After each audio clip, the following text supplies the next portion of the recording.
Sa mga sign na standing heat ang ating inahin baboy. So, sakyan ko dito.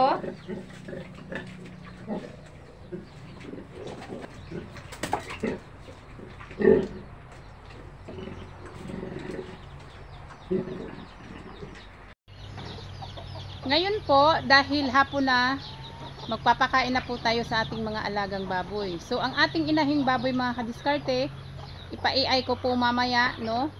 Pero ngayon po, magpapakain pa rin po ako sa kanya. Kung ano po yung normal niyang pakain, ganun at ganun pa rin po yung ipapakain ko kahit magpapa-AI po ako sa aking inahin. So, ito po dahil mura ang palay dito sa amin, 5 pesos na lang po ang kilo. So, ang ipapakain ko po sa aking inahin ay 1 kilo.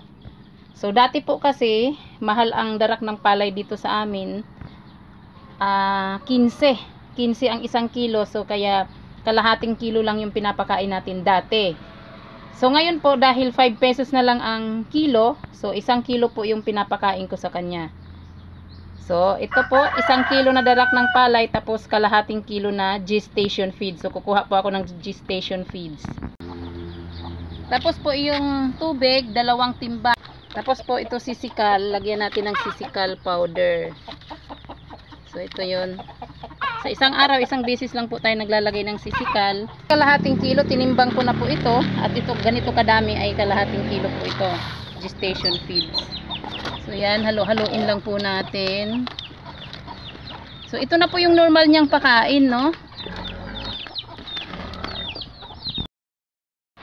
So, ayan na po. Kumakain na po ang ating Mama Pig number 2.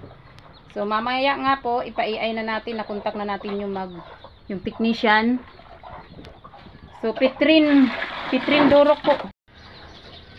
So, itong inahin ko po na to, itong mga inahin ko, itong 2 kong inahin, tuwing maglalandi po sila, hindi po sila nawawala ng gana kumain. So, kahit nag-standing heat sila, no, ang sarap pa rin po ng kain nila. So, ito nga po, nakadalawang timba na. Ito, pangalawang timba na po ito.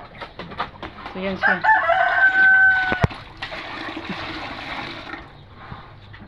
Yan, magana pa rin po yan kumain.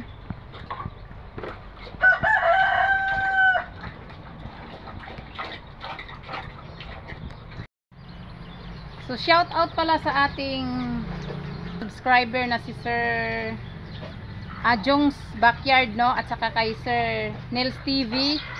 Sir, salamat sa inyong comment. Si Mama Pig number 2, binigyan po natin ng last chance, no?